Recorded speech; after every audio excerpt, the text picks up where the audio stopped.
que, bueno, yo hace 40 años que vivo en Alemania. Él siempre, el doctor Escarrao, un amigo íntimo de mi padre y la familia muy entrañable aquí de Buenos Aires, con la cual he tenido el privilegio de vivir siempre que estaba aquí en Buenos Aires, en Paraná 1190, enfrente a la Plaza López, en un palacio francés hermosísimo que hay en la esquina.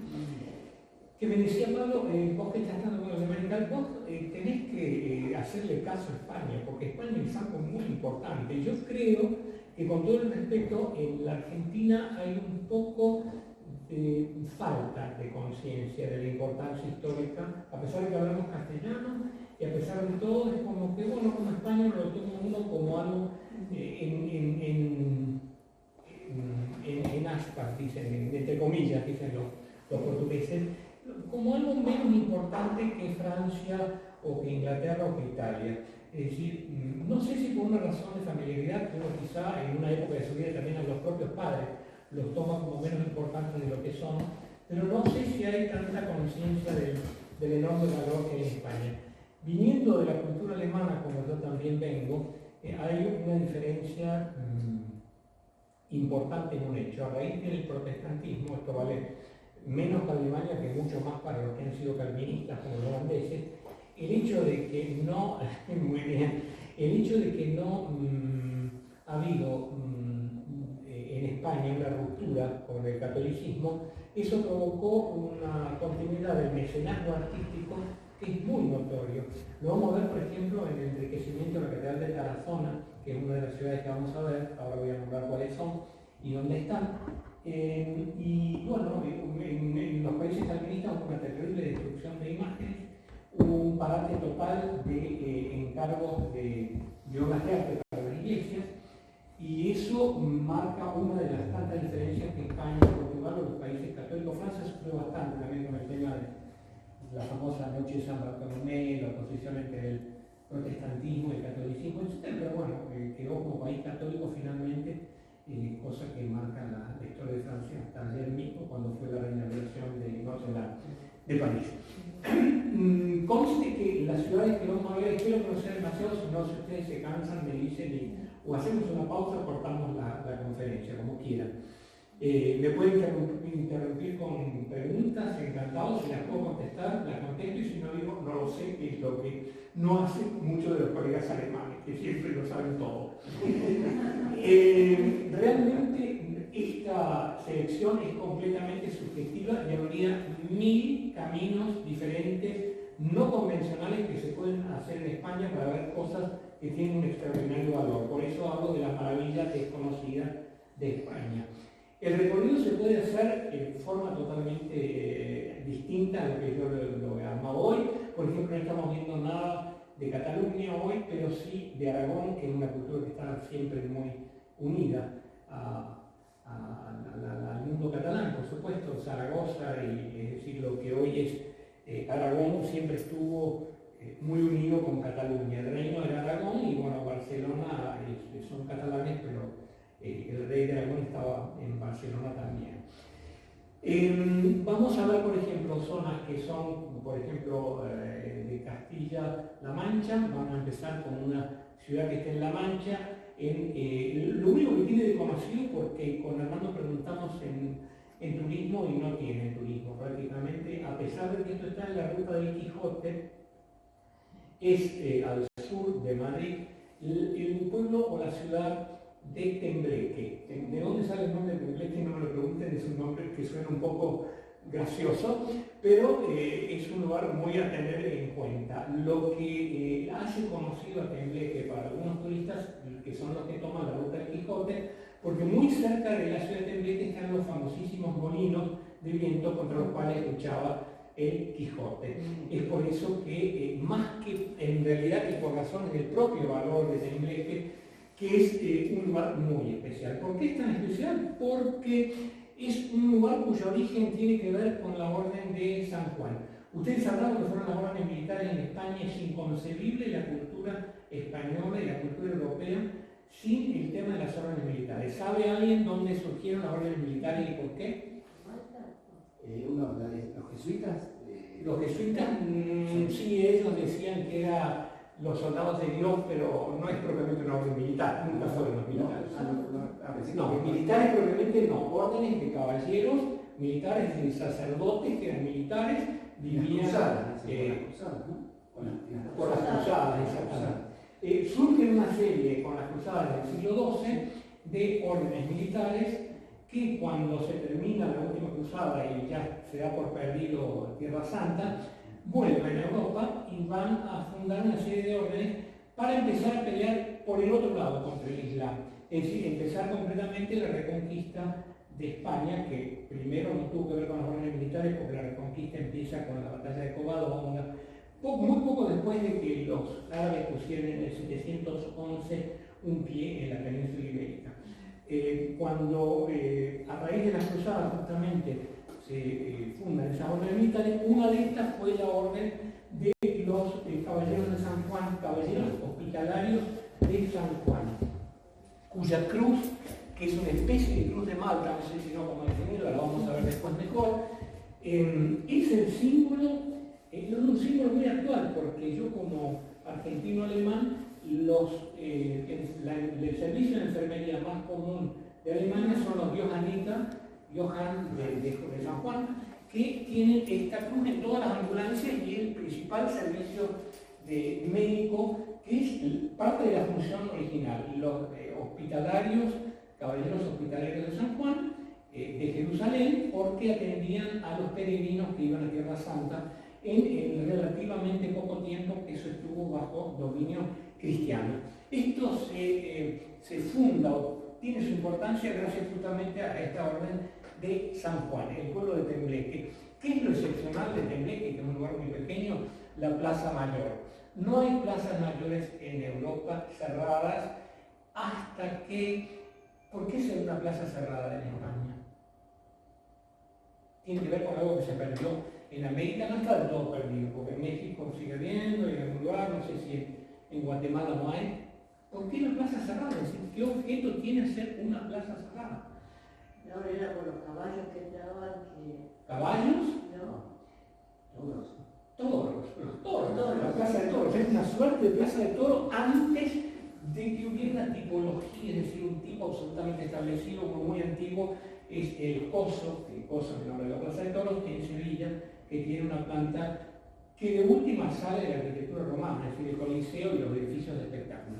Pero era muy fácil cerrar, estos son pasadizos, digamos, hay calles por las cuales se puede salir, por supuesto, de la plaza tiene que tener un acceso, pero para las corridas de toros eso se vallaba con madera, como es todavía la plaza que lamentablemente no vamos a ver, porque podríamos haber visto miles de pueblos, que es la de Peñafiel, cerca de Valladolid, que es una plaza que hasta el día de hoy se llena de vallas de madera cuando largan los toros, que todavía eso no está prohibido en el lugar. No sé, yo no he visto ninguna, pero he visto la plaza vallada hace 3 meses atrás.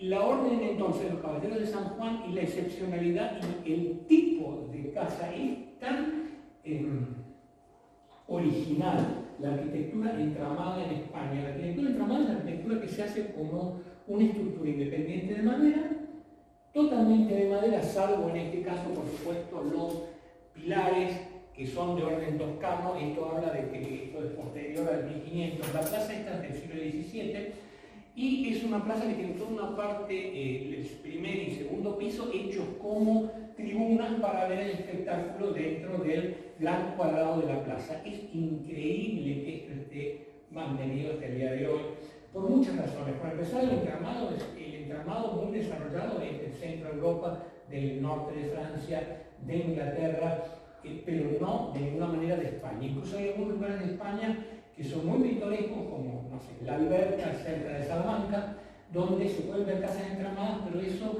se debió a la presión que hace el turismo por lograr una arquitectura pintoresca, quitando el revoque de casas que están pensadas para ser revocadas, pero están hechas con esta estructura original de madera. El hecho de que haya una plaza entera entramada en madera es algo absolutamente fenomenal y único realmente en España. Hay otros lugares donde se pueden ver casas entramadas aisladas, y el entramado ha sido una de las características de la arquitectura del País Vasco. Vamos a ver luego Hondarribia o Fuenterrabía en castellano, donde vamos a ver nuevamente entramado y bastante. Entre las ciudades vascas entramada, la principal sin duda es Bayonne en Francia, que es una ciudad entera entramada, mucho más desarrollado quizá como conjunto monumental que lo que se pueda ver en la península ibérica. Vamos a ver la próxima. Allí se ve el lado... Perdón, ¿no hay viviendas ahí arriba? Viviendas no. En principio no. En principio esto se alquilaba para la gente que quería ir a ver los espectáculos. Después empezaron a vender departamentos que están detrás, pero son pocos los departamentos que tienen el privilegio de tener digamos, vista para la plaza para ver los espectáculos. En principio es nada más que, salvo el lado que están viendo, que es un lado macizo, esto es el ayuntamiento, que es de 1650 más o menos, que es una construcción maciza, posiblemente hecha construcción maciza por si hubiera un incendio, que eso no sea presa de las llamas con tanta facilidad por ser el edificio municipal, pero lo demás en realidad son todos corredores independientemente del principio de los departamentos. Vamos a ver un caso parecido en Almagro, voy a explicar un poco más, que en Almagro está más claro que en Tembleque cómo fue el tema esa de las viviendas. Vamos, para que vean que esto por dentro también tiene estructura entramada, hay otras fotos. Este es uno de los pasajes. Es magnífico, un lugar increíble, Tembleque, con los pilares de orden toscano, si se quiere, renacentista, con los pasajes transparentes para los pasajes que están por arriba de esas entradas a la plaza. Esto lleva a una antigua ermita. La palabra ermita en castellano no quiere decir un lugar donde vivían ermitaños, sino simplemente una capilla. Es sinónimo de capilla, exactamente igual que en Portugal, ermida quiere decir capilla. No es que haya que imaginarse un ermitaño allí viviendo. Vamos a ver un poco más en detalle. Fíjense cómo es la estructura de madera. Tiene algo que en la Argentina, hecho de otra forma en el siglo XIX, principios del XX, tiene el nombre de bovedilla catalana, pero no es origen catalán, sino que son como medias cañas entre viga y viga.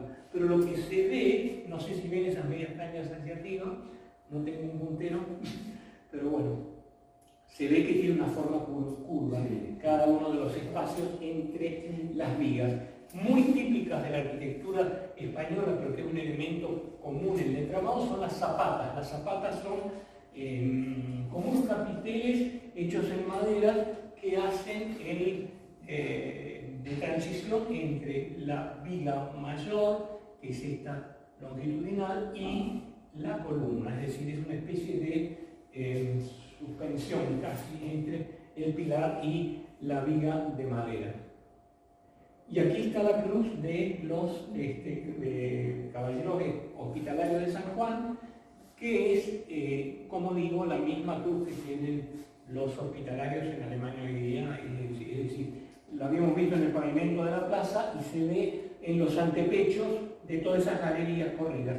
Aquí se ve también el ensamble que hay, por ejemplo, entre dos maderas que se tienen que ensamblar poniéndolas, digamos, una desde atrás y otra de adelante, y quedan perfectamente ensambladas con esta forma. Y por dentro eso es igual, es decir, en los lugares, aquí es donde está hoy día la oficina de turismo, donde se ve que un patio interior muy típico, y continuando la arquitectura entramada con el mismo sistema de construcción maciza debajo, es decir, la planta baja es maciza y rodeado un patio de luz con el mismo tipo de pie derecho. Se dice el poste de madera es un pie derecho con las zapatas y un piso superior, en parte revocados y en parte dejando ver la estructura de las vigas, esos parantes, como se llaman estos. Esto es un pie derecho y lo de arriba es un parante, ese elemento vertical que separa la superficie de la ventana. Bueno, a la segunda ciudad, que está también en Castilla-La Mancha y que es un lugar muy especial, que tiene su origen en otra orden distinta, que es la primera, porque la orden de los caballeros de San Juan es una orden que surgió en Tierra Santa y que se repartió por toda Europa. Pero la Orden de Calatrava es una orden, es una fundación propiamente española, fundada por un señor Serrat, como Juan Manuel Serrat, en fines del siglo XII, si no me equivoco. Estamos en Almagro. Almagro es una pequeña ciudad espectacular, con una plaza mayor increíblemente grande que servía también para espectáculos de toros, pero que esa función de espectáculos se fue especializando hasta llegar a hacerse representaciones de teatro, que es lo principal que tiene Almagro, que ese teatro, que se llama Corral de Comedias, está en un lugar interno de estas galerías, es decir, entre uno de estos columnas uno puede entrar al Corral de Comedias, que es todo de la misma época. Esto es del siglo XVII. Siempre pensar en España y sobre todo en el oeste y en el sur de España, la consecuencia fatídica que tuvo el terremoto de Lisboa en 1755. Siempre uno se olvida, pero por ejemplo, aquí estaba, desde el lugar donde tomé la foto, estaba la iglesia de San Bautista el Viejo, que se cayó con el terremoto, se quedó tan destruida que hubo que demolerlo, uno de los lados de la plaza quedó completamente abierto por razón del terremoto de Lisboa. La arquitectura entramada se ríe de los terremotos, es mucho más resistente que la construcción maciza, porque es una estructura flexible por la propia madera y no pasó nada. Todas estas ventanas corridas que tiene la plaza, que es larguísima y muy irregular, porque la estructura es una arquitectura vernácula, llamada por algunos también popular. Lamentablemente, por muchos colegas de la historia del arte no les resulta lo suficientemente culta, como que decir, no, bueno, esa arquitectura entramada, la arquitectura popular no tiene mucho valor, están muy equivocados. Y además estamos en una época de revisión de valores y de revisión de diversidad, justamente, y la diversidad, es decir, la arquitectura entramada, mismo la francesa, que estuvo tanto tiempo olvidada por la francesa, dice, no, tenemos Versalles, tenemos las catedrales góticas, tenemos palacios barrocos, tal y cual. No, están redescubriendo su propio entramado y están empezando por primera vez sistemáticamente a restaurar en forma muy en serio los entramados de Francia, que no tienen nada que envidiarle a ningún otro lugar. No solo en Normandía, sino repartido por la geografía de Francia. Estas ventanas corridas eran todas localidades como tribunas que se alquilaban y que después se fueron haciendo apartamentos privados donde la gente empezó a exigir también, para pasar por su apartamento hasta la tribuna, una tasa como para poder ver espectáculos públicos, que sobre todo han sido seguramente aquí también en Almagro corridas de toros, especialmente corridas de toros. Porque el teatro mismo se hacía, como dije, que lo vamos a ver ahora, en el Corral de las Comedias. La historia de Almagro, acá hay otra vista de ese impresionante edificio longitudinal, muy irregular, si lo ven, no sé si llegan a ver más o menos la irregularidad de las maderas. Eso es el ayuntamiento en la parte terminal, es decir, estaba enfrente a la iglesia de San Bautista el Viejo, creo que se llamaba, que es la que se demolió. Y, ¿qué quería decir con esto? Bueno, la arquitectura longitudinal y el teatro que está colocado dentro de una de estas grandes paredes. Son dos conjuntos longilíneos enfrentados que son exactamente iguales. El acristalamiento de eso data de la época en que todo esto se convirtió definitivamente en departamentos, es decir, en casas que tienen su entrada particular, diríamos hoy departamentos, porque bueno, cada una tiene su entrada de todas maneras por separado, pero que las entradas se hacen por calles internas, no se ven directamente, si es que no está hecho desde la planta baja que da la plaza, que en general hoy día ha tenido siempre tiendas, y otros han tenido seguramente tabernas en época antigua. Allí se ve muy bien, creo, la irregularidad, una foto sacada con teleobjetivo, la tremenda irregularidad de la arquitectura en madera, que es magnífica, es algo único realmente en España y casi único en Europa, una plaza entramada de este porte, con esa forma longitudinal tan típica, por otro lado, de las ideas renacentistas, es decir, retomar la línea del horizonte como forma de composición. Esto es el Corral de las Comedias. El Corral de las Comedias es una joya total. Primero, Almagro es la ciudad donde se hace teatro clásico en España. En pleno verano se hacen las representaciones. Cuesta muchísimo encontrar un lugar porque es súper... Y es el único edificio en el mundo hispano del siglo XVII que está todavía con la función original de hacer teatro. Las funciones de teatro eran curiosas. Esta foto está tomada desde la cazuela. ¿Qué es la cazuela? ¿Qué se imagina que puede ser la cazuela? La cazuela, como dirían en España, la cazuela con Z. ¿Qué es una cazuela? Exactamente. ¿Por qué le llamarían la cazuela?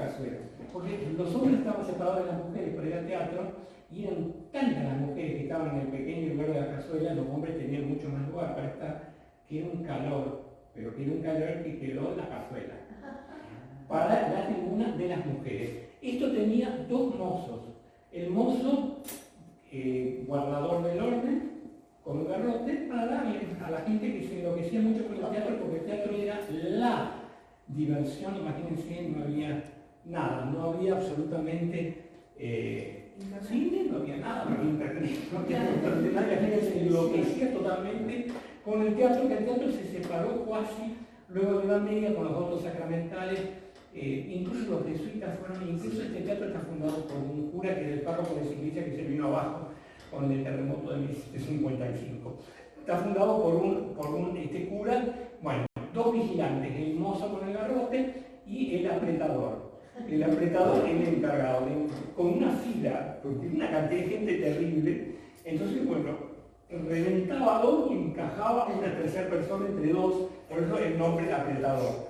Lo que sería esto, ¿no? Lo que sería esto, y tenían que pagar a la orden de Calatrava, le tenían que pagar, no sé, 2 peniques, o no sé cómo era, maravedí, sería demasiado caro para esa época, pero no sé, 2 centavos, digamos, o 2 céntimos, como dicen en España, tenían que pagar para poder entrar, pero bueno, era algo muy especial. Esto es el foso, esto es el escenario.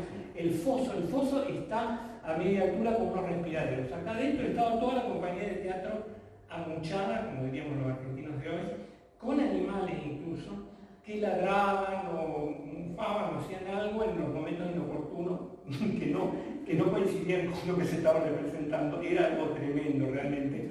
Pero es una reliquia absoluta. El hecho de que haya un teatro entramado.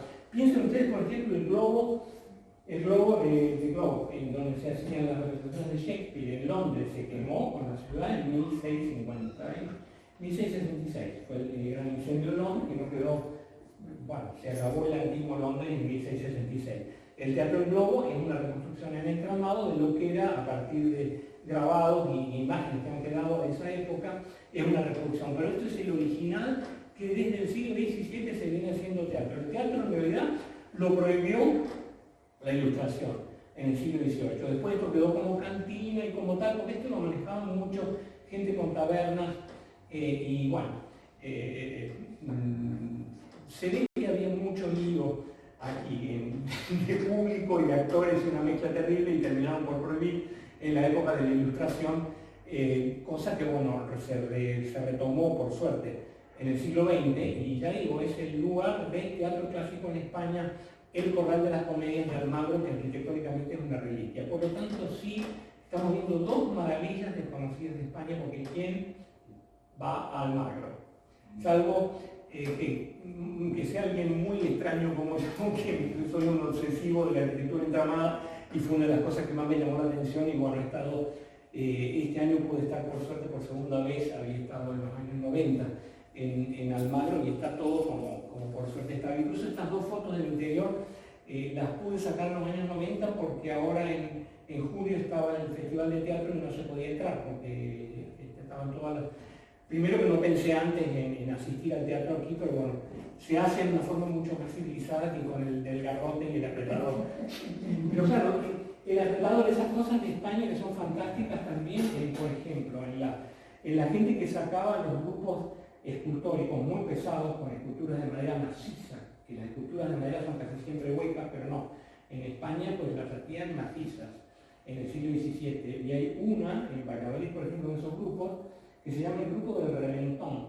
¿Por qué el Reventón? Porque bueno, se pusieron debajo de la peana, que es la peana es por donde, la base, digamos, sobre la cual están las estatuas, y se meten los hombres abajo a levantar la peana y tal, claro, que así, ¡paf!, reventó uno contra una pared, y desde entonces se llama el Reventón. Un grupo religioso de cultura del siglo XVII, el famoso Reventón de Valladolid. Bueno, a ver, la ciudad de Almagro, sí. Puede decir que tanto en España como en Londres, el teatro era casi, ambas ciudades tenían había como una especie, digamos, de gran asiduidad por el teatro. Sí, para la misma época. Sí, pero se representaba ya en el siglo XVII también en Alemania, en una ciudad donde hay un teatro ahora moderno, porque se hizo moderno porque quisieron, está en el lugar original donde venían los artistas ingleses en 1620, 30, 40, 50 a representar Shakespeare en un teatro también de madera, y sigue siendo de madera en Schwäbisch Hall, se llama el lugar. En toda Europa había una locura por el teatro y no creo que se pueda de ninguna manera. Yo hice la mención del Globe porque era un teatro entramado, como este, distinto, con una planta poligonal, una planta central. No sé si tiene 10 caras de un polígono o 12 o 2 decagonal, no lo sé. No me acuerdo en este momento, pero solamente por el entramado, pero el teatro era un fenómeno absolutamente europeo. Absolutamente europeo y que empieza con la Iglesia Católica y que sigue mucho tiempo en manos de la Iglesia Católica, y los jesuitas, justamente que se nombró, son grandes promotores del teatro que va a terminar en lo que es el teatro que conocemos hoy. La ciudad de Almagro da un vuelco total en 1520 por una cosa muy interesante de la historia, que fue, ustedes dirán que tendrá que ver, bueno, en esta época que se construyó esto, es 1520, más o menos en 1524-25, Jacob Santiago Fugger, el rico que vivía en Augsburgo, manda a su gente a Almagro. ¿Por qué? Porque Jacob Fugger había sido quien financió la elección del emperador de Carlos V. Directamente compró las voces de los son los príncipes electores, que eran 7 en Alemania, les compró la voz. Carlos V precisaba que lo nombraran emperador de Alemania, y fue primero nombrado rey de España, luego pasó a ser emperador de Alemania. Como no tenía dinero, como es una situación muy típica de los señores y príncipes de este mundo, no se le ocurrió mejor idea que recurrir a Jacob Fugger, que tenía un capital terrible. El comienzo del capitalismo cuasi salvaje en Europa y de la forma moderna, en Augsburgo. ¿Cómo hizo? Le pasó el maestrazgo de las órdenes militares. ¿Qué es eso? Le arrendó el maestrazgo de las órdenes militares. ¿Qué pasó antes? Esto es 1520. ¿Qué pasó antes? Retomando con el tema de que las órdenes militares, surgidas varias de ellas en Palestina, fueron a Europa y ayudaron con la reconquista. Por ejemplo, hubo 2000 calatravos que estuvieron peleando para reconquistar Cuenca, para reconquistar ciudades que están por no lejos de esta región.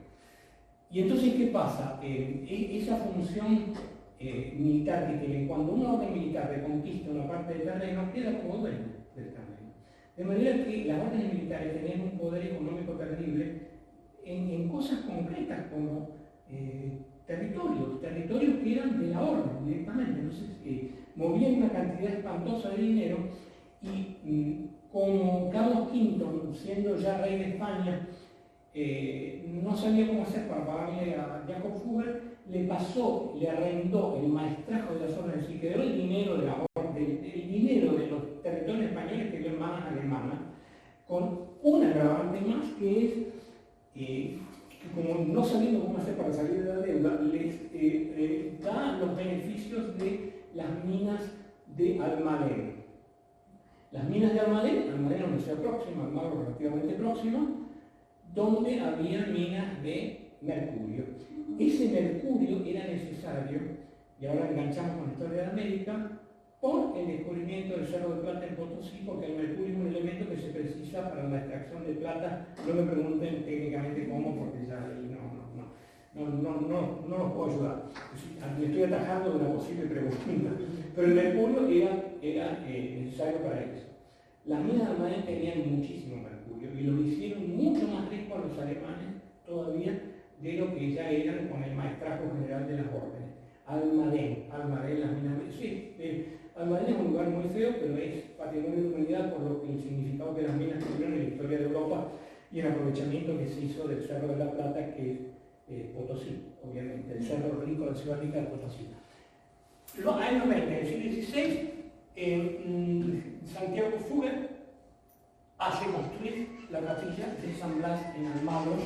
Se ve el escudo de Fugger y pone arriba, no sé si habrá una foto, Jacobus Fugger, no sé si lo pueden leer, Pietatis Religionis Ergo, es decir, siempre preocupado por la salvación de su alma, creyendo, como buen católico, que hacer unas pías le aseguraba un lugarcito en el cielo, que es exactamente el punto en el que Lutero dice, no, esto no puede ser así, nosotros nos salvamos por otro motivo, pero no por hacer buenas obras, porque Jacob Fugger a la vez es el que hizo la famosa Fuggerei de Hamburgo, que es la primera gran colonia social de la historia de la arquitectura, es decir, casi una ciudad dentro de la ciudad de Hamburgo, que estaba hecha para que los habitantes vivieran pagando un marco alemán, o desde el euro, un marco alemán por año. Todavía siguen pagando un marco por año para poder vivir ahí. Es una fundación de los años 20 del siglo XVI. Aquí tenemos Jacobus Fugger, Patris, etcétera, tal y cual. O sea, un momento que cambió radicalmente la historia de Almagro, independientemente del apretador y de los teatros y de todo lo que hemos visto hasta ahora. Esta es la ermita o la capilla por dentro, el altar más de la época. La iglesia es una iglesia tardogótica de pequeñas dimensiones. Hay un cuadro, reproducción del retrato que hizo Alberto Udlero de Jacob Fugger, vamos a verlo ahora. Este es Jacob Fugger el Rico, el original es de Aaron Spierer, de Nuremberg, y esto es una copia que hizo hacer alguien en época moderna para recordar, como si no fuera suficiente el nombre por fuera. Con los Fugger vienen las familias Bessel, que era una familia unida a los Fugger, muy rica, y los Scheller. El Museo de Almagro está en la casa que era de los Scheller, que se escribía con SSH, pero que los españoles escribieron con X, Scheller, con X, ¿no? Bueno. Saltamos en la geografía a un lugar que no tiene nada que ver, pero que es fantástico también. Estamos aquí, yo creo que esta foto la hice incluso del lado de Francia, porque esto está sobre el río Bidasoa, la ciudad de Hondarribia o Fuenterrabía en castellano. Yo cuando digo Hondarribia, tiene un nombre con que la ciudad misma se presenta. Mis amigos castellanos me miran de, pero ¿por qué no dices en castellano Fuenterrabía? Bueno, digo, porque los del lugar dicen Hondarribia, que si yo no sé, vamos a quedar con que Hondarribia. No obstante, ha habido una serie de personajes, por supuesto, hablando. Los vascos hoy no pueden decir que aquí siempre se habló vasco, porque se habló vasco, pero castellano simultáneamente. Y como buen lugar fronterizo de hoy, por supuesto, muy codiciado también por los franceses, a principios del siglo XVII, el mariscal Condé destruyó prácticamente toda la ciudad. Esto es el río Bidasoa, muy cerca de la desembocadura directamente en el mar, en el Cantábrico, y estamos viendo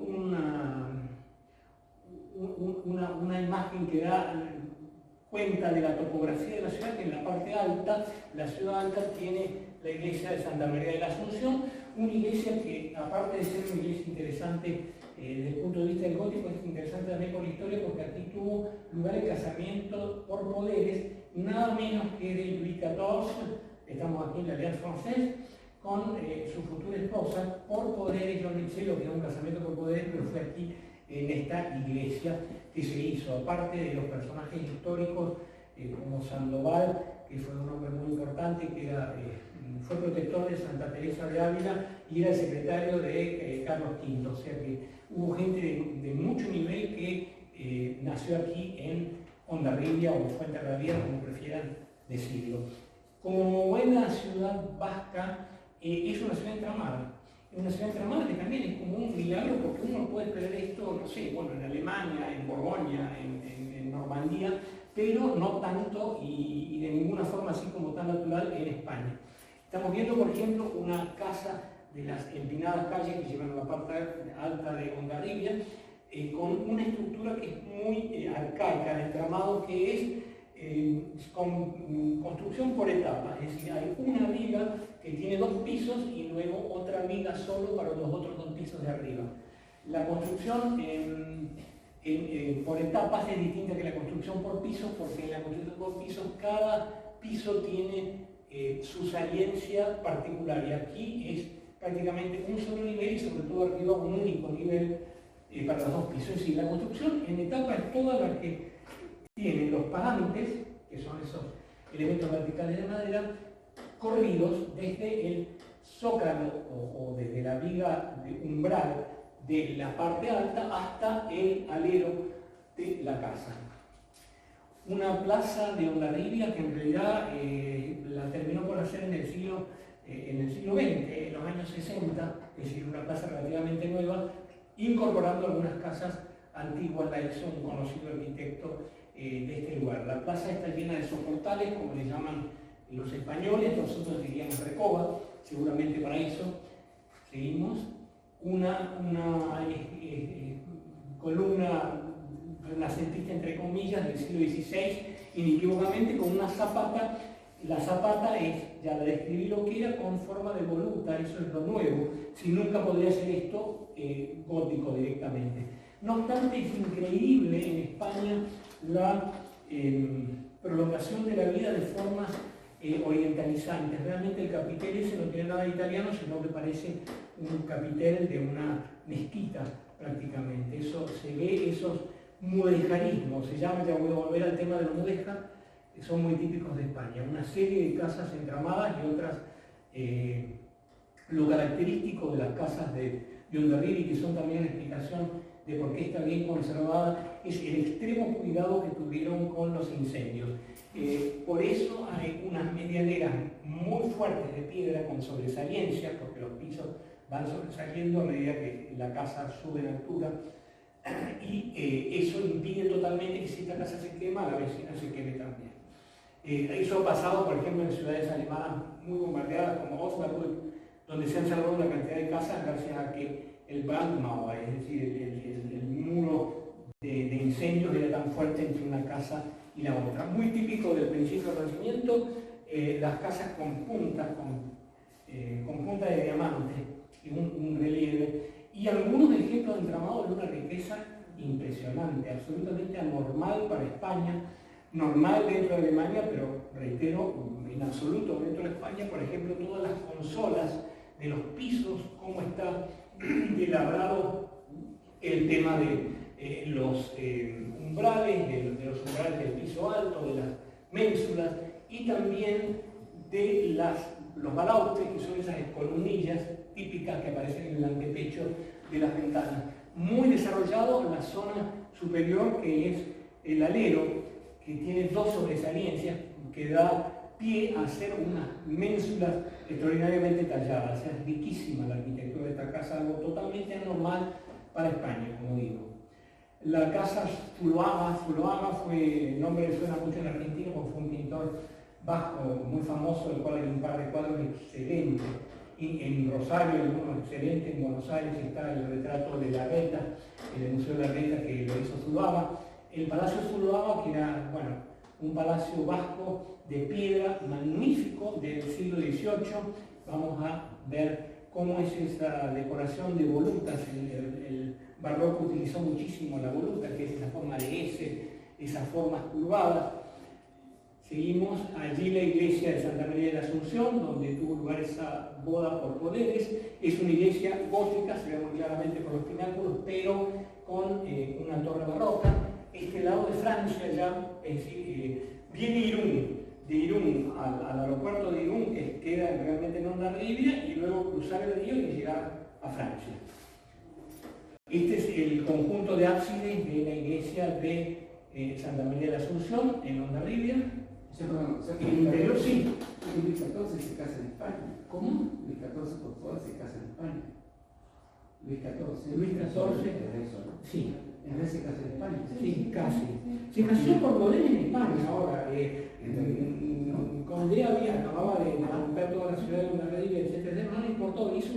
Realmente los destrozos, no puedo decir en esta casa, los destrozos que ha hecho Francia en la historia con los países vecinos son incontables. Y en lugares donde no pasa el tiempo, por ejemplo, los conventos españoles donde las monjitas siguen hablando, bueno, pues que aquí ha llegado la francesada y nos ha roto todo, que esto no queda nada. Bueno, y es que lo cuentan como si hubiera sido hace 5 minutos y es del desastre que hubo al Napoleón invadir, que tiene tanto que ver con la historia americana también, porque bueno, que quedó un gobierno español en Cádiz y el rey de Portugal se fue para Río de Janeiro por escapando todo de Napoleón. Y en la época anterior, Luis XIV fue desastroso para Alemania en especial, hizo unos desastres en Alemania incontables, en los cuales, por razón seguramente de todo lo que pasó desde la guerra de 1871, Francia-Prusia, la Primera Guerra Mundial, la Segunda Guerra Mundial, y porque hay un hecho muy importante que es que la memoria de los países vencidos es flaca, muy flaca. Si nadie piensa en lo que los países vencidos sufrieron, en parte por culpa propia, en parte por culpas compartidas, es como que se borra, pero es terrible lo que hizo el rey Sol. Autodenominado el rey Sol. Las autodenominaciones son muy curiosas y cada vez quedan más evidentes. Y lo curioso es la Santa Iglesia Católica, con todo el mérito enorme que tiene, y que no le vamos a sacar la parte de santidad que tiene, pero bueno, esas autodenominaciones son corregibles, creo yo, o no, entre comillas. El interior de la iglesia de Santa María de la Asunción, una pseudo basílica, es decir, una iglesia donde la nave central es un poquito más alta que las laterales, pero no tiene ventanas propias. Estamos viendo el altar mayor, lamentablemente neogótico. Creyeron que el altar barroco no condecía con el estilo de la iglesia y hicieron en el siglo XIX uno nuevo, que no tiene tanto valor, pero una iglesia de una arquitectura muy interesante. El gótico español es fabuloso. Un edificio que en realidad, voy a decir una barbarie, pero no importa, debería ser italiano porque es realmente una caja de zapatos, prácticamente. Como muchas cajas de zapatos hay en Italia, aunque no nadie lo diga, nadie se anima a decir. Yo creo que hay que saber posicionarse. Yo lo digo también con todo respeto y también con todo cariño por Italia, porque Italia tiene cosas absolutamente fabulosas. Pero por el grado de inexpresividad, esto es el castillo de Carlos V en la plaza alta de Ondarribia. El castillo de Carlos V está muy cerca de la iglesia, esos tejados que estamos viendo ahí son los de Santa María de la Asunción, la iglesia que acabamos de ver por dentro. Y esto es, por supuesto, por caja de zapatos que sea por fuera, un fantástico parador, porque la idea de los paradores españoles fue extraordinaria. Han elegido antiguos conventos, antiguas casas nobles o antiguos castillos para transformarlos en hoteles que tienen un confort tremendo y que tienen un clarísimo aire aristocrático dentro, y me parece algo fabuloso. Por fuera, el escudo de Carlos V es la única decoración, está aquí con el doble águila, y esta es la parte baja de la águila, que es lo que se llama la Marina, la calle de San Pedro de la Marina, con una arquitectura popular, lo digo en el mejor de los sentidos. No tiene sentido, no da razón ninguna estar separando la arquitectura entre culta,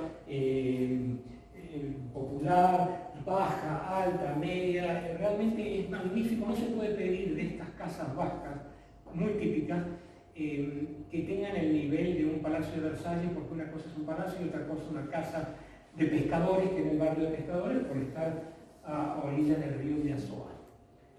Un conjunto de balcones es muy agradable. Realmente Ondarribia, bueno, no tiene el clima andaluz, que estábamos viendo en algún otro lugar, o el clima de Castilla-La Mancha, pero nadie es perfecto. Vamos a una ciudad desconocida de Aragón, que es lo que tiene que ver también con la cultura catalana, y vamos a analizar un poco el tema del mudéjar. Estamos en Tarazona. Muy cerca de Tarazona está Borgia. Esa ciudad de Borgia es el origen de los Borgia. Los papas Borgia, de toda la cosa pesada de los Borgia en Italia, salen de la vecindad inmediata de Tarazona.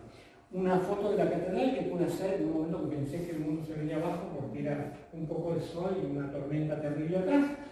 Pero bueno, fue bueno para destacar la parte de la cabecera de la catedral con la torre y la torre blanca, o cuasi blanca, no es blanca sino que es color ladrillo clarito, es el cimborrio. El cimborrio está hecho por un arquitecto botero en el siglo XVI y la iglesia es un típico ejemplo de arquitectura mudéjar por las modificaciones que se hizo después. Pero originalmente, prácticamente el templo gótico más viejo de España, más importante junto con Burgos y Toledo, la más temprana. Lo que pasa es que vamos a ver en qué partes de la iglesia se conserva lo gótico y en cuáles no. Esta es una imagen del lado norte de la iglesia, las iglesias siempre medievales orientadas al oeste, los pies de la iglesia, la cabecera que se implanta correspondiente a la cruz, donde estaría la cabeza de Cristo. La cabeza de Cristo está simbolizada por el altar mayor. Aquí una desproporcionadamente grande arco o entrada barroca. Yo creo que la proporción no es la justa, pero esto nos hace de Tarazona un lugar menos interesante del que es. La torre es de un estilo mudéjar. ¿Qué quiere decir mudéjar? Literalmente quiere decir el musulmán al cual se le dio permiso para quedarse en la tierra. Eso es lo mudéjar. ¿Pero qué es lo mudéjar en la arquitectura? Son 3 o 4 cosas.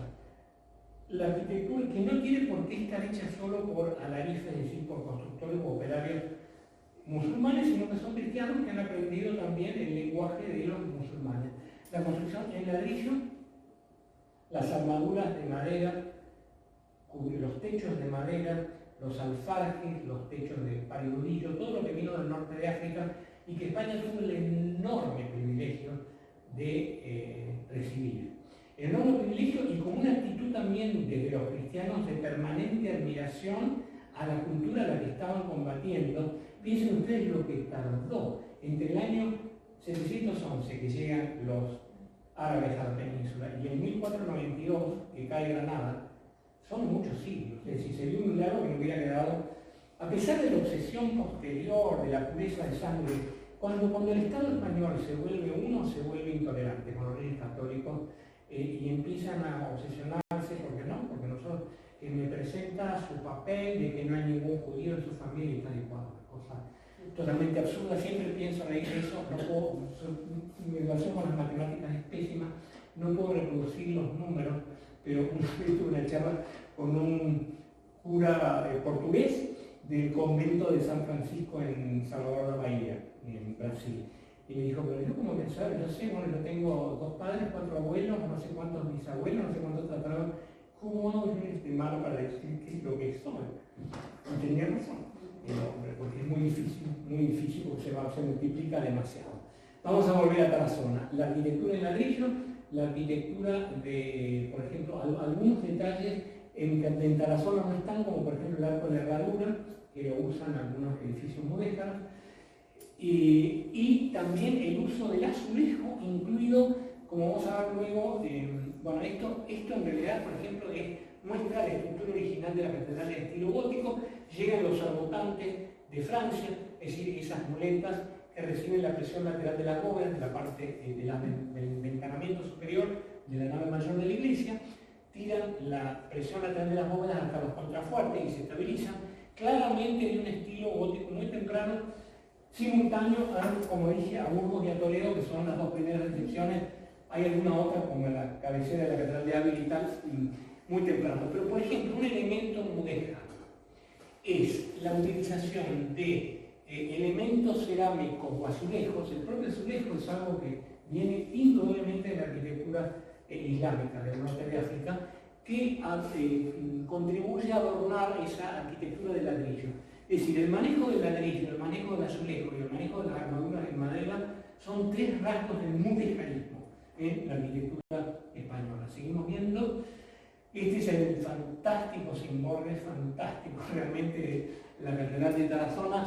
Es curioso cómo en España en muchos lugares, a diferencia de otros lugares de Europa, yo creo que es el lugar donde más hay iluminación, no por vidrio, sino por placas de alabastro, que es algo que también hubo en la arquitectura griega, que es la arquitectura bizantina, es decir, o en la arquitectura paleocristiana incluso, por supuesto que también existe en Italia. Es un cimborrio, una torre que corresponde al lugar donde la nave mayor se cruza con el transepto, que es lo que hace la forma de cruz en planta, y donde se ven, por ejemplo, esos pomos, que son esas esferas, están hechas en cerámica vidriada. Esa cerámica vidriada es indudablemente también un elemento mudéjar. Aparte el tipo, por ejemplo, de decoraciones que se hace con los ladrillos, que es visible en la parte de las ventanas superiores, esos relieves por un lado y utilización de azulejo por otro. El interior del mismo Cimborrio es una obra maestra, pero monstruosa. No, Tarazona es un lugar, la gente en Tarazona cree que Hércules fue el que reconstruyó la ciudad, tienen todo atrás de ellos. La densidad cultural en los países del sur de Europa es muy especial, porque han estado los griegos, los fenicios, la población celta, han estado bajo el dominio de los suevos, que eran germanos, han estado los visigodos aquí, con obispos que fueron todos desplazados cuando llegan los musulmanes y tienen que refundar la catedral. Hay una discusión actual si la Catedral de Granada tiene que seguir siendo catedral católica o vuelve a ser mezquita. Es una discusión relativamente actual. Yo creo que va a quedar como catedral, pero bueno, arquitectónicamente es por supuesto una mezquita con un poco de catedral gótica metida dentro, pero bueno, ya sabemos que la mezquita de Córdoba es lo que es.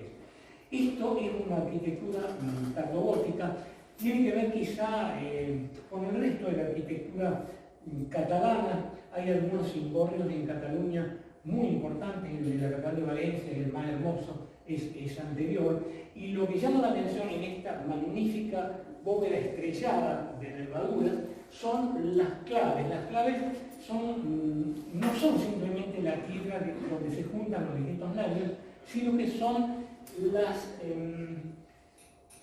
las rosetas talladas de madera y doradas, que son formidables.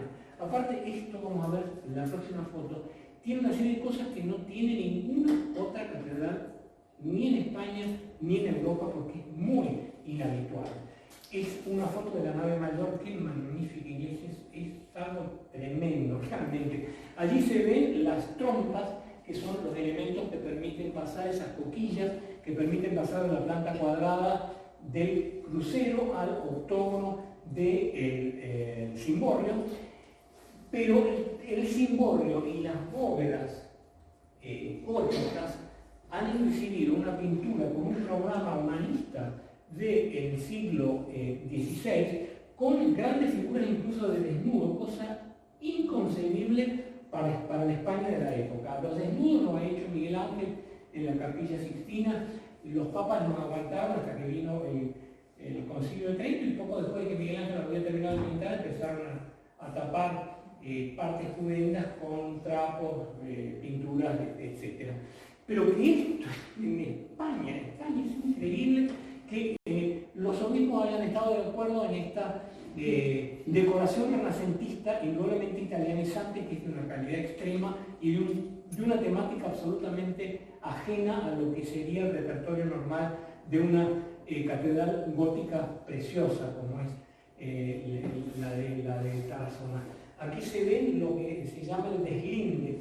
Los deslindes son las fugas entre las capas de piedra que están marcados muy prolijamente. Yo no sé si eso está incluso corregido por pintura, pero da una impresión de buena obra increíble. Allí tenemos una vista de la cabecera de la iglesia hacia arriba.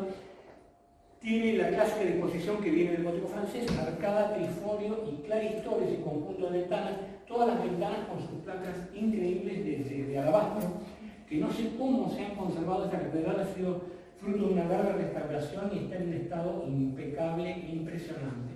Y lo que se ve en las bóvedas, lo vamos a ver más de cerca, son pinturas de grisalla. La grisalla es un tipo de pintura solo en blanco y negro que aparece seguramente con la pintura flamenca de los Países Bajos en la primera mitad del siglo XV y que tiene la virtud cuasi de representar esculturas, porque esto es justamente grisalla de grises entre el blanco y el negro y con el típico, por ejemplo, la figura esta de David. David siempre aparece tocando el arpa, es decir, la estirpe de Cristo, porque David supuestamente era un antecesor de Cristo, representado en uno de los rasgos de la obra, son de una calidad extraordinaria y se ve también la calidad de las claves, esas claves talladas en madera y doradas. Moisés, siempre con sus cuernos, las tablas de Moisés, con dos cuernos que aquí son en realidad dos rayos de luz prácticamente. Moisés, con Y, Moisés, por si fuera poco claro quién está representado. Lo que es fascinante también, y que no está tan claro de dónde viene, es el intento de imitar en el fondo mosaicos dorados, pero en realidad es nada más que una pintura dorada con líneas negras representando las teselas, que son las pequeñas unidades del mosaico. Una cosa fabulosa también de la Catedral de Tarazona es el claustro. ¿Por qué? Porque tiene ventanas que están completamente cubiertas de tracería gótica. La tracería gótica son una serie de dibujos geométricos que se hacen a compás y que están maravillosamente trabajados en este caso, y eso es un síntoma del modicarismo hecho en yeso, no tallado en piedra, sino hecho en yeso. Ese yeso, con formas europeas geométricas, da no obstante la impresión de muyarabi. El muyarabi es un enrejado puede ser de madera o de otro elemento, donde uno puede ver, por ejemplo, la calle, pero uno nunca puede ver desde la calle quién está atrás de ese enrejado. El Palacio Episcopal, no sé si querías comentar. No, el anterior. Sí. Y ya que es todo casi simétrico. Sí. Sin embargo, en las partes superiores de arriba, las primeras y las segundas. Sí, se permitieron una libertad. Hay que pensar también que esto está hecho en el espíritu del gótico, que es algo muy distinto al Renacimiento italiano. El Renacimiento italiano empieza la intolerancia con respecto a la simetría. Así como empieza la intolerancia frente a las minorías, frente a cualquier supuesto o real desvío de lo que está bien y lo que está mal, también la simetría es algo que va a ser incluso cuasi dictatorial en la época de las academias en el siglo XVIII. Es decir, por el neoclasicismo, no, todo tiene que ser absolutamente simétrico. Que nunca extrañe ver algo como lo que acaba de señalar en una obra medieval, nunca, porque no tenían la obsesión, nadie se sintió un hereje por hacer un lugar que no fuese tan simétrico. Eso está clarísimo. Esto es el Palacio Episcopal, que está enfrente a la Catedral de Subiendo, tiene unas construcciones, pero cuasi italiano, cuasi pisano, y con esa serie de arcos tan apretada. El Palacio Arzobispal de Tarazona. Seguimos con otra. Ahí se ve la Torre de Santa Bárbara, el río en la mitad de la ciudad. La Torre de Santa Bárbara, que es una torre inequívocamente mudéjar, lo vemos más cerca, con esos dibujos geométricos que son tan típicos de la arquitectura mudéjar, sobre todo en Aragón. Hay un lugar fantástico también, que es un poco más conocido, que es Teruel, donde las torres de Teruel son torres de ladrillo con mucha cerámica colocada. En este caso no, quedó solamente la disposición geométrica de los ladrillos. Pablo, de acuerdo al desarrollo de esta obra con tantos agregados que árabes, Sí. lo italiano de la casa episcopal, ¿cuánto tiempo se calcula que se edificó? Bueno, la iglesia se empezó en el siglo XIII y se terminó a fines del XVI. Por eso, o sea que tanta bendición. Sí, es un periodo muy largo de tiempo. Esto es todo hecho de una vez. La Torre de Santa Bárbara está toda hecha de una sola vez, pero bueno, también se ve en una iglesia.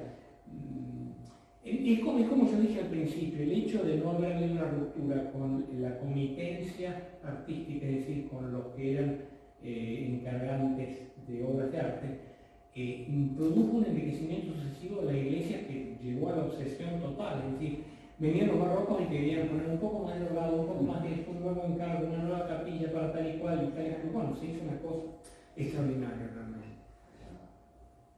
El ayuntamiento de Tarazón es súper interesante también porque tiene relieves que son tanto por el origen mítico de la ciudad, con el tema de Hércules, Hércules con su garrote, Hércules con la piel del león que mató, una cantidad de personajes míticos, pero también un friso histórico. Es un edificio de clara influencia del renacimiento italiano, pero como no lo podía ver en Italia de esta forma, vamos a ver algún detalle.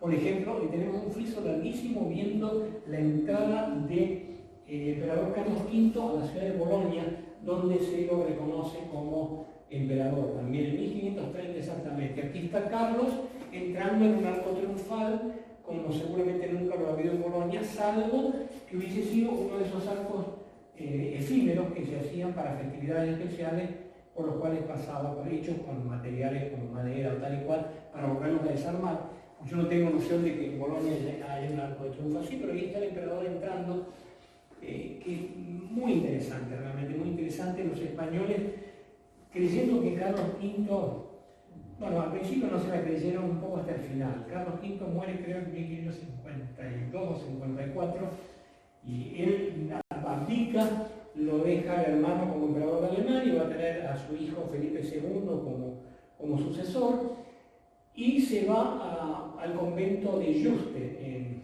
Extremadura.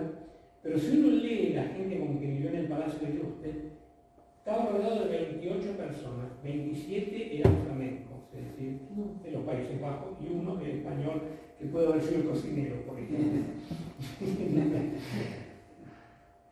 Bueno, otro lugar muy desconocido, pero muy alucinante de Extremadura es Jerez de los Caballeros.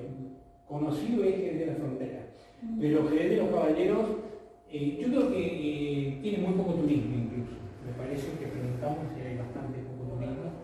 Jerez de los Caballeros es uno de esos pueblos blancos que parecen andaluces, pero son extremeños. Es decir, esto está en Extremadura. Y tiene una arquitectura popular muy simple y hermosa, un tiempo fabuloso, por supuesto, de sol casi siempre, y dos torres barrocas que son dos joyas únicas de la arquitectura europea. La torre de San Miguel Arcángel y la torre de San Bartolomé.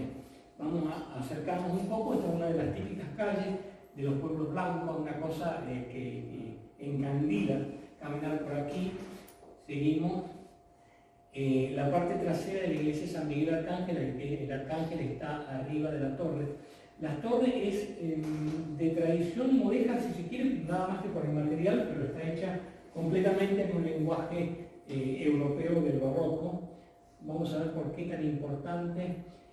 La articulación del cuerpo de la iglesia es bastante simple, está encalado, es decir, revocado y pintado a la cal, y la torre es de planta cuadrada y tiene un perfil, es una obra maestra consagrada absoluta de la arquitectura en ladrillo.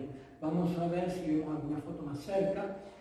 Allí se ve, es realmente sorprendente lo que los españoles lograron hacer en el siglo XVIII con los ladrillos. Los ladrillos son ladrillos de molde, es decir, de forma o de molde, ladrillos tallados, es decir, hay lugares donde se ha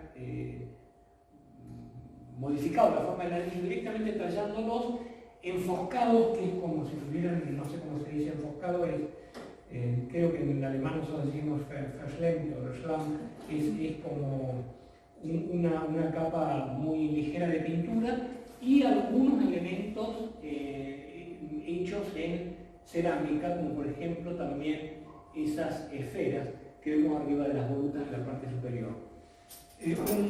Una obra maestra consumada, una obra mucho más mudéjar y cercana a México. No ha faltado algún historiador que ha dicho, no, pero estos extremeños en España deben haber visto lo que estamos haciendo en México. que es el tema de utilización de cerámica. La iglesia de San Bartolomé, una torre magnífica realmente. ¿Por qué este lugar se hizo rico y se pudo permitir hacer estas cosas? Por una cosa muy simple, por las bellotas. Las bellotas, los años malos de bellotas, así criaban entre 40 y 60.000 cerdos por año. Los años buenos de bellota entre 60 y 80.000 cerdos. Eso fue la riqueza del Jerez de los Caballeros. Es una fundación templaria originariamente, es decir, los caballeros templarios fueron los que se instalaron en el lugar. Los templarios no tuvieron ninguna buena suerte en Europa, sobre todo instigados por el rey de Francia, que se quería quedar con todo lo que, lo vuelvo a repetir, estamos en un Alliance Française, pero sí la realidad. Realmente los terminaron por expulsar de toda Europa. El único que los salvó fue el rey de Portugal, que dijo: bueno, estos no se llaman más templarios, se llaman Orden de Cristo, y la Orden de Cristo pasó como por nada. No los acusaron, no los quemaron, no los expropiaron, no les hicieron nada. En Portugal nada más. Fíjense qué riqueza en decoración en yeso. El yeso siempre como un indicativo de lo gruesa. Las partes esmaltadas en cerámica, al horno, con distintos colores, incluso un bordeado de los arcos de medio punto y una cornisa con una forma muy barroca, muy curvilínea, en diversos niveles de la torre. Aquí la torre de Santa Catalina, perdón, que es una de las 3 torres importantes también de la ciudad de Jerez de los Caballeros. El castillo primitivamente templario se conserva, muy arábiga a la arquitectura, por ejemplo, ese cupulín sin linterna es muy norteafricano, si se quiere. Y pasamos a un lugar que es una mayor exaltación todavía. Quiero leer una cita de un historiador americano que se ocupó mucho de la... los americanos somos enamorados del arte en España y tienen una larga tradición. Entre los historiadores del arte mejores que ha tenido Norteamérica con respecto a España hay un señor Kugler. ¿Qué es lo que escribió Kugler? Lo quiero respetar citándolo. Kugler escribió entre 1912 y 1996. Dice: en el siglo XVIII, un bosque de torres de ladrillo y de piedra se elevaron a lo largo de las orillas del Guadalquivir y sus afluentes. El más denso desarrollo apareció en Écija. Écija es un lugar romano, augusto, pero ya antes de los romanos había habido gente acá. Écija tiene 9 soberbias, increíbles torres, la mayoría del barroco. Écija sufrió mucho con el terremoto de Lisboa de 1755. Curiosamente, algunas torres no se cayeron, pero la mayoría sí se cayó. Y estamos viendo, por ejemplo, la torre de San Juan Bautista, que es la más increíble, la torre de Santa María, junto a la iglesia de Santa María. Es un lugar que no lo podía creer porque para mí es el equivalente barroco de Lübeck, en el norte de Alemania, que es una ciudad de torres impresionante. Lübeck fue la Nueva York del siglo XIV y XV y Écija la Nueva York del siglo XVIII. Es increíble. Yo la primera impresión, una vez estaba en Andalucía con un encargo de una editora de Madrid, un editor de encuentro, de hacer la foto para un libro sobre el gótico en Andalucía que se publicó. Se terminó por publicar. Y bueno, pasamos con el auto por Écija. Y yo digo: ¿pero qué es esto? ¿Qué es esto? Un bosque de torres de una calidad. Me quedé como loco y bueno, pude volver luego. Hicimos, mi compañero alemán y yo hicimos una muestra sobre Nuremberg en Córdoba, que es una ciudad partenaire de Nuremberg, que es donde yo vivo, y pudimos pude volver a Écija y hacer estas fotos. Seguimos. Écija, me olvidé de decir algo, con Écija. Écija se hizo muy importante. Sí, fue Écija por el algodón en la época árabe. Yo creo que, a ver si no quiero decir, sí, tal cual. ¿Saben cómo se llamaba? Porque esto es muy curioso. ¿Cómo se llamaba esta en la época árabe? Écija. Medina quiere decir ciudad. Medina al Cotón. La palabra cotón, que nosotros decimos bonbon en alemán, pero los ingleses llaman cotón. Medina al Cotón, y de al Cotón en árabe, el algodón de hoy en castellano. Riquísima se hizo por la industria del algodón, y bueno, en el siglo XVIII tenía un poder eclesiástico y de la realeza que vivió aquí, que tremenda. Ahí estamos viendo la iglesia de la Victoria y la iglesia de San Gil, que son dos magníficas torres barrocas. Esta sinceramente no me acuerdo el nombre, pero me van a disculpar. Ahí está la iglesia de la Victoria con la iglesia de San Gil detrás. Impresionante. Además, esto es importante porque es la resistencia de España a el estilo barroco romano. Roma es una ciudad de cúpulas y el barroco romano es el barroco italiano es un estilo de cúpulas. No, en España es de torres. ¿Y de qué torres? Este es del siglo XVI, no se sabe cómo, no le pasó nada, porque subsistió el terremoto de 1755. Es más, se nota la influencia de una obra en origen árabe, pero terminada por los cristianos, que es la Giralda de Sevilla, que es una magnífica torre, por supuesto árabe, eso no es mudéjar, sino es directamente árabe, con un remate hecho en el Renacimiento tardío español, muy hermoso, que es el modelo de esta torre de Écija, que subsistió como una de las pocas.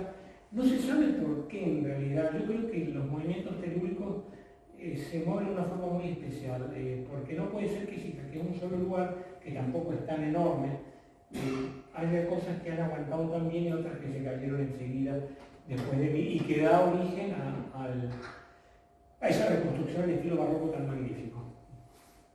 Vamos a seguir. San Gil, diversas perspectivas de Écija. Esto es la torre de Santa María, con un tratamiento fantástico del azulejo. El azulejo llegó a un grado de desarrollo extraordinario en Sevilla a partir del siglo XVI. Hay unos trabajos de azulejo formidables. Lo característico del azulejo de sevillano es la utilización de amarillos y azules juntos, muy fuertes.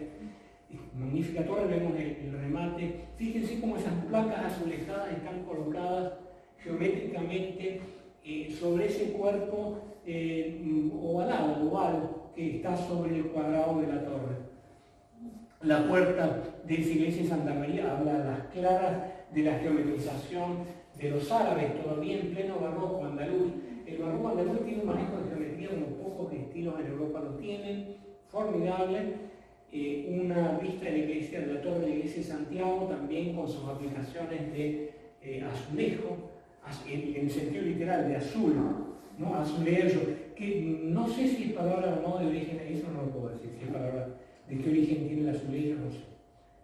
Y fíjense cómo esta iglesia, que es originalmente una iglesia gótica de ladrillo, tiene un trabajo de tracería que nos recuerda un poco a Tarazona por esa idea de hacer un enrejado total. Es decir, a diferencia del gótico francés, la tracería no está en lo que se llama el couronnement, la coronación de la ventana, sino toda la ventana está enrejada casi por esa tracería hecha seguramente en piedra, pero la principal arquitectura es de ladrillo. Y la iglesia de San Juan Bautista, que es el non plus ultra de las torres barrocas en Europa, tiene una imagen vibrante por cómo viene la decoración y cómo han llevado la silueta de esa torre a vibrar desde el piso totalmente cuadrado hasta el final. Las torres estas tienen una estructura que es muy interesante también, porque nosotros bajo el nombre de matracas entendemos otras cosas. Esto es el piso de campanas, esto es el piso de matracas y eso es el remate.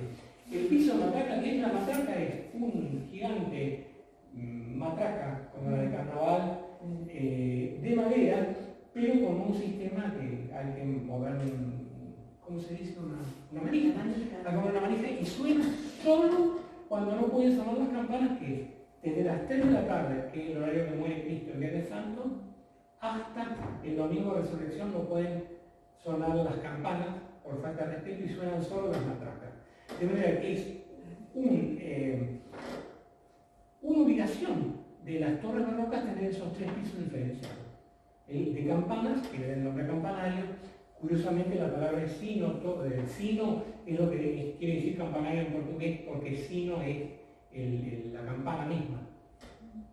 Vamos a ver, es tan hermoso, además, no solo es tan hermoso, sino que es como una expresión del clima, porque es todo luz, todo inmaculado, vibrante, radiante, no sé ya ni qué decir, y con ese manejo tan extraordinario que tiene el barroco andaluz de las formas geométricas que parecen que están siempre con una tijera cortando siluetas de papel, y es una cosa que no es un milagro.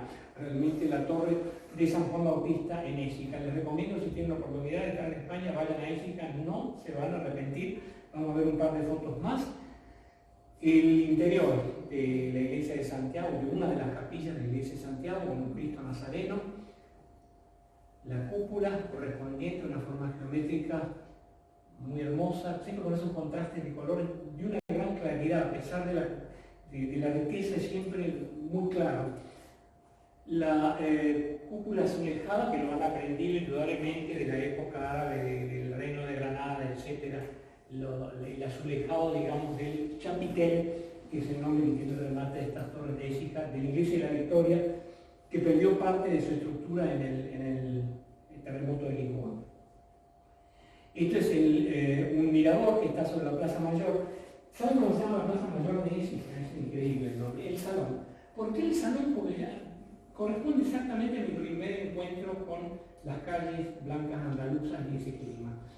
Cuando uno está en una calle, parece que está en un patio, en realidad, en un patio interior. Hay como una especie de mezcla entre lo exterior y lo interior, que uno cree, estando fuera, estar dentro.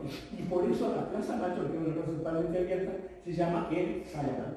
¿El salón por qué? ¿Cómo era el salón? Es como si uno estuviera protegido todo el tiempo. Es un mirador de una familia que también seguro que cobraba, porque estos son tribunas para ver lo que pasa en el salón, que pasaba de todo, pasaba teatro, pasaba todo, de todo. Del siglo XVIII. Esto es el palacio de Benjaflor o Villaflor, no sé, lo tengo anotado por ahí. Vamos a ver cómo es el nombre de esto. Palacio de Peñaflor, exactamente. El Palacio de Peñaflor es un increíble edificio civil barroco, un palacio con pinturas. Esas pinturas ilusionistas vienen ya de la Edad Media. No sé si en España eran tan comunes, pero con el barroco se hace más común y tenemos, por ejemplo, ventanas simuladas y además en la parte de la cornisa, que tiene una forma curva, también pinturas decorativas. Va dando la vuelta con la calle. Esto es también el Palacio de es un nombre complicado, Benamejí. El Palacio de Benamejí tiene 2 torres, eso sería el Museo Municipal. Acá hay, por ejemplo, importantísimos mosaicos romanos, que es una riqueza de historia realmente aplastante. Una con 2 miradores, siguiendo esa arquitectura de torres que era la obsesión de los écijanos. Por otro lado, esto es una parte de la escalera. ¿Saben cómo se llama Écija en Castilla? ¿Cuál es el sobrenombre de Écija? La Chaltén de España. Porque se pueden freír huevos, ponerlos sobre una piedra, ya los huevos salen fritos. Y el calor que hace ahí. Bueno, yo creo que un lugar más, y ya contamos, porque estoy abusando de la paciencia de ustedes, son muchos datos. Como ven, no me libro del machete para algún nombre medio raro como este del Palacio de Benamejí, pero bueno, lo mayor lo tengo en la cabeza y en el corazón. Una foto de la autopista llegando de Valencia a Burgos para ir a la ciudad, que es un pueblo donde ha habido un par de personajes importantes, pero es un pueblo que incluso pude visitar por segunda vez en mi vida en la iglesia ahora. No, esto fue en noviembre del año pasado, no fue ahora. Esto es una foto de invierno, digamos. Un lugar increíble que se llama Santollo. Santollo, diríamos aquí, Santollo dicen los españoles. ¿Qué es Santollo? Un lugar de la provincia de Valencia, con una iglesia que es mucho menos conocida que, por ejemplo, que las iglesias que están directamente sobre el Camino de Santiago, que está rozando Santollo, como la iglesia de Frómita, por ejemplo. La iglesia de Frómita es una iglesia románica muy famosa, a la cual fue, por ejemplo, Gregorio Marañón, y había un cura de Santollo diciéndole: no, pero por favor, Gregorio, venga a Santollo a ver, porque tenemos algo muy bonito. Y Gregorio Marañón dice: no, pero ¿qué voy a ir? ¿Y qué tal? Bueno, al final fue y dijo: esto es maravilloso, esto es pero tremendo. Y no era ningún tonto, Gregorio Marañón, y es como si hubiera sido historiador de la arquitectura, porque es tremenda. La iglesia de San Juan Bautista de Santollo es una de las grandes joyas del gótico europeo y una de las mejores iglesias de España, por achaparrado y simple que sea el exterior y por humilde que sea el pueblo, que aquí pareciera que nunca ha habido nadie que tenga riqueza salvo los constructores de la iglesia. Y esto se entiende mucho también, lo lamento decirlo, por las relaciones con Alemania, porque la parte del coro de la iglesia la hizo Martín de Solórzano. Martín de Solórzano era un arquitecto de la escuela burgalesa, y la escuela burgalesa aparece como tal cuando llega Hans von Köln, Juan de Colonia, a terminar las torres de la catedral de Burgos. Hace también el primer símbolo de la catedral, y luego su hijo y tal, Simón de Colonia, va a hacer la capilla del Condestable, cosas muy famosas. Fue un tremendo momento de difusión del gótico centroeuropeo en Castilla. El exterior, esto es la prueba acabada de que una iglesia gótica no tiene por qué ser como una iglesia francesa esqueletizada, reducida a su esqueleto con gran superficie literal, sino que es exactamente igual de gótico si es a la manera española, es decir, con todas las paredes cerradas, salvo algo arriba de ventanas. Esas paredes cerradas tienen la función de recibir un retablo enorme hasta esta altura en el interior, que no tape ninguna ventana. Y vamos a ver lo que es eso por dentro. Tremendo, tremendo. Esto es el brazo del crucero, y Martín de Solórzano coloca dos pilares compuestos y hace una enorme bóveda estrellada. Ahí se ve hasta qué altura llega el retablo y se ven las ventanas por fuera. Es una obra maestra consumada del espacio gótico y de la arquitectura, una de las mejores del gótico castellano. Y no van ni los perros, hablando entre nosotros, no van ni los perros a Santollo, porque claro, como no queda en las rutas turísticas principales y tal y cual, es como que queda fuera de la órbita terrestre. Vamos a ver una... ¿De qué año es esto? De 1490 a 1520, en ese periodo, 1510 como máximo. En final del siglo XV, es una barbaridad. Martín de Solórzano debería ser festejado como uno de los mejores arquitectos de Europa, pero bueno, la fama tiene que ver con cosas que no tienen muy seguido nada que ver con la calidad de las cosas, sino que es una lotería, una cosa que la lotería por bolilla, o sale el 5 o sale el 422. Es así, lamentablemente. Y además, como dijo muy bien Albert Einstein, es más fácil romper un átomo que superar un prejuicio. Y los prejuicios que él mismo puede haber tenido, el mismo Gregorio Marañón, al no haber oído nunca en su vida algo de Santollo, por suerte estuvo y se quedó petrificado con lo que vio. Esto es el fantástico brazo del crucero con esa vista increíble de la bóveda estrellada, que es la cabecera misma de la iglesia. Yo creo que por esta foto más de Santollo, yo creo que por respeto a ustedes, cortamos aquí. Queda alguna otra localidad, pero me parece que es hora para tomar una copita de vino. Sí. Bueno, muchas gracias.